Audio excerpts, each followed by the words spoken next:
aqui a gente se encontra, que alegria. Aqui a gente se conhece, a gente se reconhece.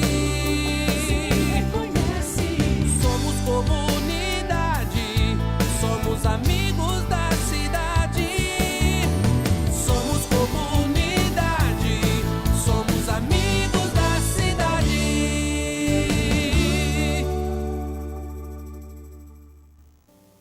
Bom dia, programa Amigos da Cidade, estamos com vocês e a grande alegria é poder dizer esse bom dia e realmente estamos juntos. Eu estava pesquisando alguma coisa sobre abrir as portas da nossa vida, do nosso entendimento, essas janelas que nós temos dentro de nós, para encontrarmos tudo aquilo que nós precisamos para a nossa saúde mental, espiritual, física, financeira, para sermos essa pessoa que vive bem e que vive com abundância. E viver com abundância é viver diariamente o máximo que você pode viver.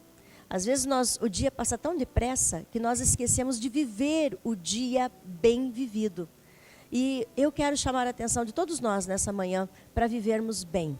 Viva bem esse dia, mesmo se ele seja quente, ou se venha uma chuva, ou se você não conseguiu resolver todos os problemas que você tinha que resolver no dia de ontem e sobrou alguma coisa ainda para resolver no dia de hoje. Mesmo que as coisas não tenham acontecido como você tanto desejava.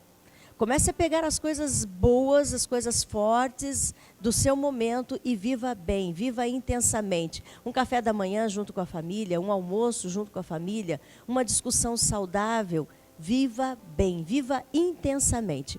E Jesus nos orienta sobre esse viver bem, quando ele refere-se à paz. Deixo-vos a paz, a minha paz eu vos dou, disse Jesus. E o homem, o ser humano, ele pode viver muito bem quando ele encontra essa paz. Primeiro, a paz em Deus. Eu estou em paz com Deus, porque realmente a paz de Deus está em mim, através de Cristo Jesus, o Senhor. E depois eu tenho paz comigo mesma. Por que paz comigo mesma? Porque eu estou procurando fazer o meu melhor e dar o meu melhor a tudo aquilo que eu realizo e com as pessoas com quem eu vivo. E em terceiro lugar, a paz com o próximo. Se eu tenho paz com Deus, se eu tenho paz comigo mesmo, eu tenho paz com o meu próximo. E assim eu vou viver bem e vou viver intensamente. Esse é o programa Amigos da Cidade, fique conosco. Eu sou a pastora Jurema e você vai estar muito bem informado neste programa, pode ter certeza. Eu tenho a alegria e eu acredito que você também tem a alegria e a satisfação de estarmos recebendo hoje no programa Amigos da Cidade uma pessoa que eu considero muito como amigo da cidade, amigo do próximo, amigo do seu paciente, amigo da família do paciente. E eu vejo isso porque caminho, né, com o doutor, não só na minha história de vida, com os problemas que enfrentamos de saúde, mas com as pessoas que estão próximas a nós e que são tão bem atendidas pelo doutor Antônio Carlos. Seja bem-vindo. Bom dia, doutor. Bom dia, pastora. Bom dia aos amigos da cidade. É um prazer tê-lo. A outra vez que nós tivemos a grata satisfação de recebê-lo, nós ficamos assim desejando mais. Queremos mais, né? Muito bom esse caráter informativo da televisão. Eu acho que é importante demais para a comunidade. E quando a gente fala da saúde nossa própria, dá sempre um gostinho de quero mais, né? De quero mais. O senhor tem trabalhado muito sobre prevenção, tem nos orientado bastante com respeito à prevenção. Nós conversamos, tivemos uma palestra, uma feliz noite de palestra lá na igreja, com os nossos idosos, falando sobre prevenir, cuidar da saúde, a prevenção, a importância. Na sua base, prevenção é tudo. Na verdade, a geriatria, muita gente associa a geriatria ao super idoso, ao octogenário. E não, a geriatria ela deve começar antes. Toda medicina deve começar pela prevenção. A gente tem que lembrar que prevenir é muito mais barato do que curar. E toda doença ela acontece muito antes, né? Eu sempre brinco assim que a única doença que acontece de repente é um acidente de trânsito. Né? Quase todas as outras elas começam muito antes. A doença tem uma fase assintomática, ela tem uma fase de predisposição. que a pessoa não sente nada. Então, ela vai sentir quando realmente a doença está instalada ou quando a complicação da doença está instalada. Então, poderia ter sido evitada. A genética não é tão soberana assim para originar uma doença. Daria para a gente ter uma prevenção, porque a maior parte das doenças, quase 70% delas, vem do ambiente e do comportamento. Então, o nosso comportamento e o nosso ambiente é responsável por mais de 70% das doenças. Nós deveríamos conhecer bem o nosso corpo.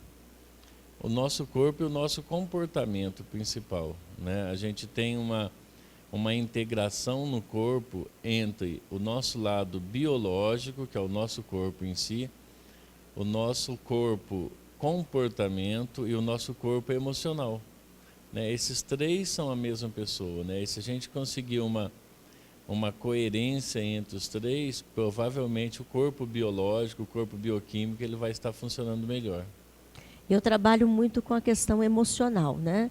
Quando eu converso com as pessoas, quando atendo, quando oramos juntos, trabalhamos muito com a área emocional. E a gente percebe que a área emocional, quando ela está em deficiência, ela traz, assim, fatos dentro do corpo que começam a aparecer dores e mal-estar e diagnóstico dos mais absurdos. Tudo por causa da área emocional. Na verdade, toda doença começa aqui, né, pastora? Toda doença, sem exceção. A gente vê muito isso no consultório. A gente acompanha, por exemplo, duas pessoas com a mesma idade, com a mesma constituição física e com problemas emocionais diferentes, mas com a mesma doença. E elas evoluem de maneira diferente. Então, a evolução da doença, ela passa por um comportamento, passa por uma situação emocional que é individual. Por isso que o tratamento e a abordagem do paciente, ele precisa ser individual. Existe um manual, existe um roteiro que a gente aprende, mas a individualização do paciente do consultório é muito importante, porque o problema emocional dele parte por uma história pessoal, e toda história é realmente pessoal, né? Cada um tem a sua história, que vai refletir na evolução da doença. Falando como uma pessoa que sou a sua paciente, né? Que vou lá no seu consultório, sou atendida pelo senhor, meu esposo, meu filho, né? Eu vejo que o senhor, quando nos recebe no seu consultório, o senhor faz um diagnóstico, os exames, né? Uma vistoria, mas o senhor trabalha muito nos ensinando. O senhor nos dá uma mensagem de ensino, para que a gente possa estar recebendo aquela mensagem e cuidando do nosso corpo. Para a sua postura de ensino, a postura do ensino é o mais importante. Levar para o seu paciente esse ensino, que ele precisa se cuidar. Na medicina, a gente tem também a função de educador, né? Porque se você levar em consideração as grandes complicações que, no meu caso, o idoso tem, a maior parte delas vem da desinformação, né? Então, cabe ao médico no consultório também ser educador. Ele precisa explicar o medicamento, e todo mundo tem condições de aprender como que ele funciona, como que o medicamento funciona, por que que você dá determinado horário para tomar o medicamento, por que que tem que ser contínuo. Um grande erro que a gente tem no consultório é que o paciente acha que eu não preciso tomar medicação contínua. Vou dar um exemplo. Tem paciente que toma medicação para depressão por 1 mês, 2 meses, e não existe tratamento de 1 mês, 2 meses. Ele vai ter uma recaída e essa depressão vai cronificar, que é pior. Então, ele precisa ser informado, esse seu tratamento vai durar 1 ano. Por que vai durar 1 ano? Por causa disso. Ele precisa ser informado. Mesmo porque hoje a informação é rápida. Você busca no Google em segundos, né? E ele vai buscar essa informação no Google e ele vai cobrar de você. Por que você não me disse isso? Que levaria um tempo, e quanto tempo, e como seria? Então, a gente precisa gastar esse tempo no consultório para ser educador, visando que uma maior aderência. Tudo que a gente faz dentro do consultório é trazer o paciente para o tratamento. Ele precisa aderir ao tratamento. Para ele aderir ao tratamento, ele precisa acreditar que ele vai ter benefício, né? Se você atender ele mal, se você já não tiver empatia nenhuma pelo problema dele, ele não vai acreditar no seu tratamento. E eu sempre brinco assim: o primeiro remédio é o médico. né? Se ele não tiver essa empatia, e você com ele, essa resistência médico-paciente não diminuir, ele não vai acreditar naquele tratamento. Porque muitos pacientes criticam a saúde pública pela rapidez do atendimento. Então, a resistência médico-paciente não dá tempo do médico fazer o paciente acreditar naquele tratamento. Então, ele sai de lá falando, ó, a medicação que foi receitada para mim no posto de saúde não funcionou. Às vezes não, às vezes ele não tomou. Né? Às vezes ele não acreditou naquele tratamento e acabou não tomando. Ele não conseguiu acreditar porque, infelizmente, o profissional talvez não teve o tempo hábil de explicar e de trazer um ensinamento. E a gente precisa levar em consideração também que a medicina cura muito pouco, né? A medicina não cura praticamente nada, a medicina controla. A medicina só cura aquilo que realmente mata, né? Porque não é interesse comercial que a pessoa morra, é interesse que continue doente. Isso é muito forte, Né? é muito forte e muito preocupante, né? Quando nós pensamos assim, porque esse interesse de que a pessoa esteja vivendo bem traz prejuízos a algumas áreas. Porque, na verdade, as pesquisas são direcionadas por controle, né? As pesquisas são direcionadas para melhorar a qualidade de vida, por controle. Tem um efeito social positivo. Quando a gente fala essa frase, dá a impressão que, nossa, o mundo está perdido. Não, a ciência tem uma evolução extremamente positiva. Mas a gente precisa lembrar que a pesquisa ela é financiada, precisa de dinheiro. Né? E o financiamento da pesquisa clínica precisa ser baseado em lucro. Né? Então, E de por onde exemplo, vem esse lucro? O lucro vem da indústria farmacêutica. Quem mais tem lucro é a indústria farmacêutica. Então, o lucro dela vem da doença. Infelizmente, é assim. É um momento que todos vivemos e que é real. E que, às vezes, passa tão desapercebido de todos nós. A saúde pública traria para a população verdadeiramente uma condição de vida melhor se houvesse uma prevenção e se ela se preocupasse com a educação. Exatamente, principalmente pensando nisso, pastora, de que a saúde, a medicina cura muito pouco, é que a gente precisa pensar na prevenção, entendeu? A gente precisa realmente ter medo da doença, né? O colesterol realmente mata, né? Então, quando que ele vai matar? Daqui a 10 anos, daqui a 20 anos, mas ele começa a morrer agora. Né? E vai terminar por um infarto daqui a 20 anos. Então a gente precisa ter medo disso, porque vai acontecer. Exemplo fumante. Qual é a possibilidade de uma pessoa que fuma não ter uma complicação do cigarro? É zero. Alguma doença ele vai ter do cigarro. Então ele está plantando uma doença. Né? Essa doença, depois de instalada, vai ser curada? Não, ele vai ser controlada. Ela vai ser controlada. Então ele vai tomar a medicação por mais 10 ou 20 anos. Né? A culpa é da indústria farmacêutica? Não. A culpa é de quem plantou a doença. A indústria farmacêutica ela pesquisou uma medicação onde ela não tem interesse na cura, ela tem interesse no controle por um interesse comercial. Mas quem plantou a doença fomos nós. Então, se a gente começar a pensar um pouquinho na prevenção, realmente não ter pânico, enfrentar o problema, mas ter medo da doença. E a doença começa de onde? Da nossa história familiar. Então, se a gente levar em consideração duas situações básicas, nossa história familiar e a nossa história pessoal, principalmente comportamental, a gente vai conseguir prevenir mais de 70% das doenças. Eu tenho uma história familiar de diabetes, eu tenho que parar com açúcar. Eu tenho que pensar na diabetes. Eu tenho uma história familiar de doença cardiovascular. Eu tenho que pensar na doença cardiovascular. Do que a pessoa infarta? Do colesterol, da diabetes, do sedentarismo, do cigarro, do excesso de álcool. Então, é na predisposição que eu faço prevenção. É lá nos 18, 20 anos, 25 anos, 30 anos. É aí que eu começo a pensar. Porque senão eu vou infartar com 50 anos. Vai acontecendo devagar. Inclusive a memória, né? A gente estava conversando antes, a memória também. A memória, ela também tem que ser percebida. Quer dizer, estou perdendo a memória, já começa cedo. Ou tem um histórico familiar. tem um histórico familiar. Agora, o complicado, extremamente complicado da memória no idoso, principalmente, é que existem várias situações clínicas que confundem muito, inclusive o médico. O diagnóstico de um quadro de demência, de perda de memória, é muito complicado, porque a gente tem uma gama de doenças que tem sintomas muito parecidos. É muito difícil a gente diferenciar, por exemplo, depressão de demência. Né? Às vezes o paciente está deprimido, ele também perde memória, ele também fica apático, ele também fica isolado e ele não tem demência, a memória dele está boa, ele tem depressão com perda de memória. Então, consegue prevenir? Consegue prevenir. Eu tenho um histórico familiar de perda de memória, de doença de Alzheimer? Tenho. Então, eu preciso pensar nela muito antes.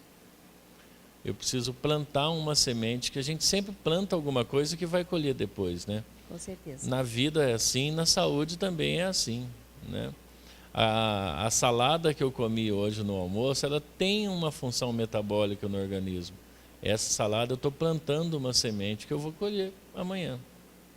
Na questão da memória, doutor, a pessoa consegue perceber que ela não está bem e que ela está perdendo a memória? É visível isso? Não. No caso alguém patológico, da família alguém que vai da família. percebendo? No caso da doença, não. Um dos sintomas da doença de Alzheimer é exatamente a não percepção da queda de memória. Porque é engraçado, mas o doente de Alzheimer, ele lembra, ele esquece e esquece que esqueceu. A nossa memória, a nossa queda de memória normal, a gente esquece e lembra que esqueceu.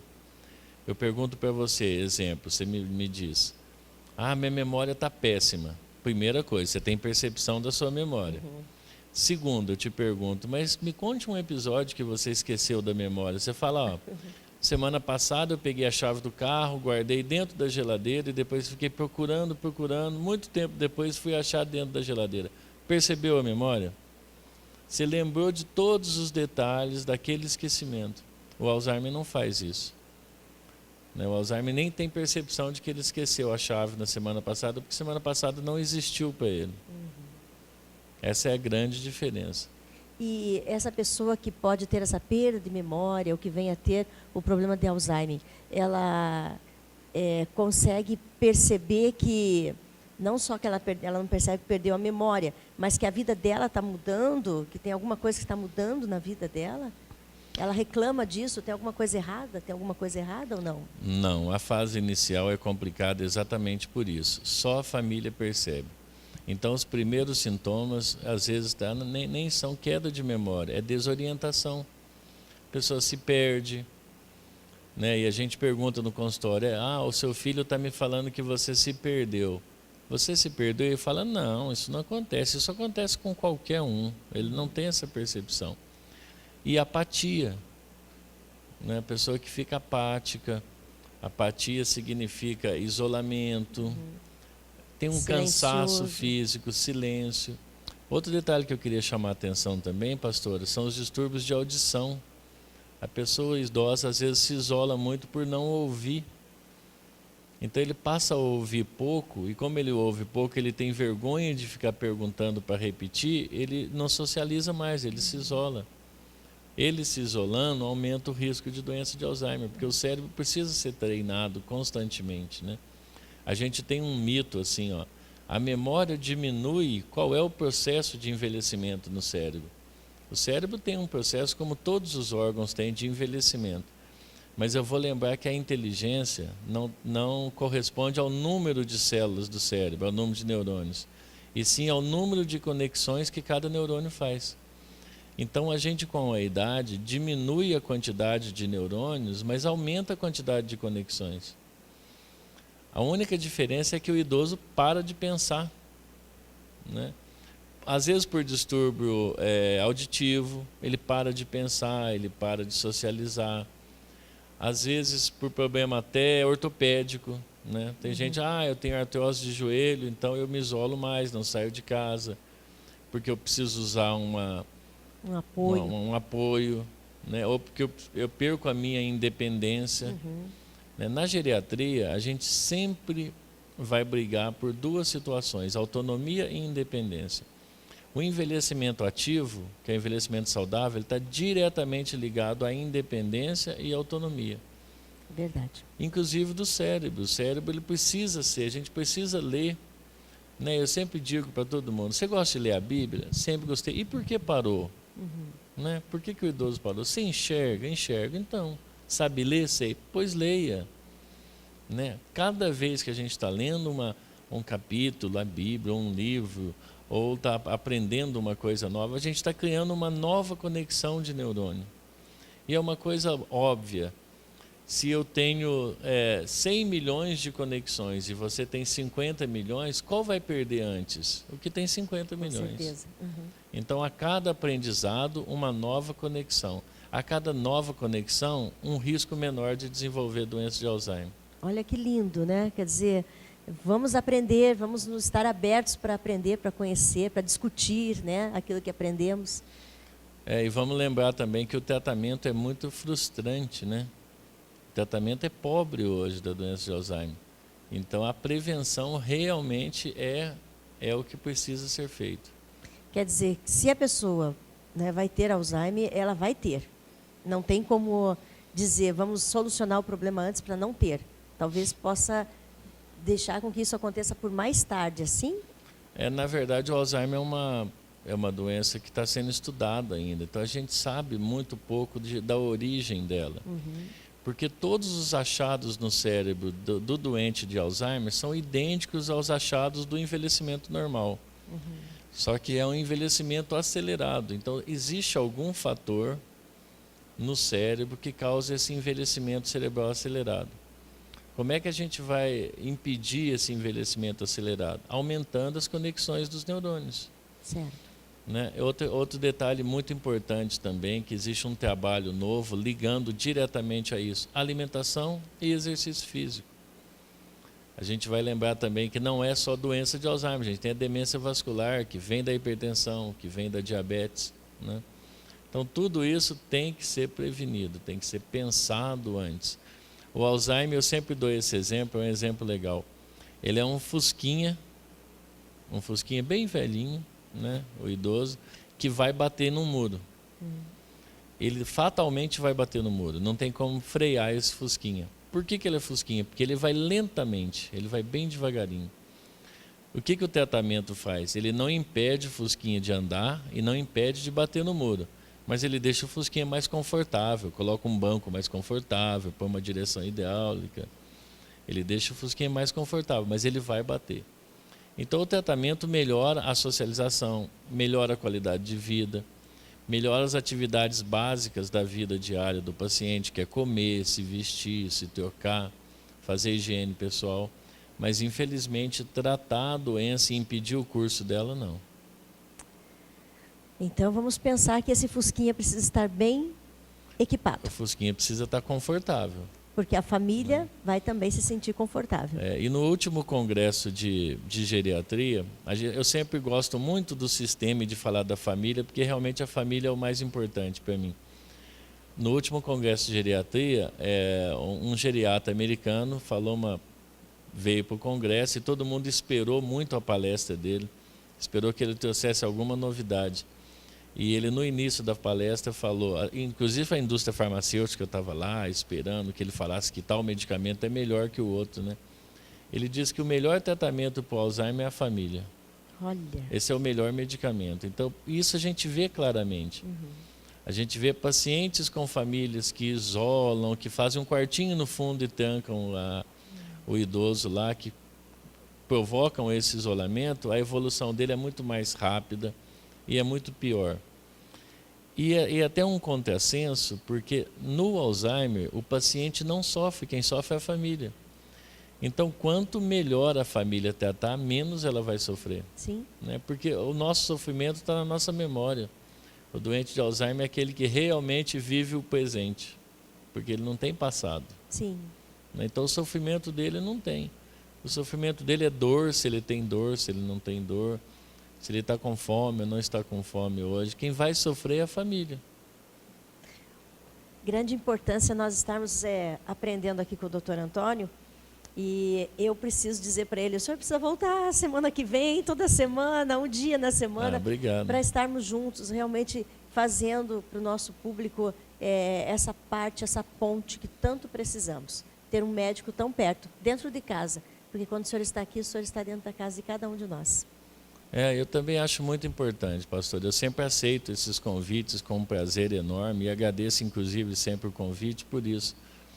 Porque se no consultório, a gente, na informação, a gente consegue atingir uma ou duas pessoas, na televisão a gente consegue atingir um número muito grande de famílias, né? E que realmente tem essa dúvida. Porque essa dúvida, por exemplo, é difícil você procurar no livro. Como que eu vou tirar essa dúvida no livro, lendo, né? Essa informação é preciso ser tirada com o médico, né? É verdade. Doutor, quero agradecer. Só tem 1 minuto. Nesse 1 minuto quero estar orando com todos. Mas eu quero agradecer muito. Sempre é muito importante sua presença aqui. Muito obrigado. Eu também agradeço muito o convite. Vamos ao nosso momento de oração.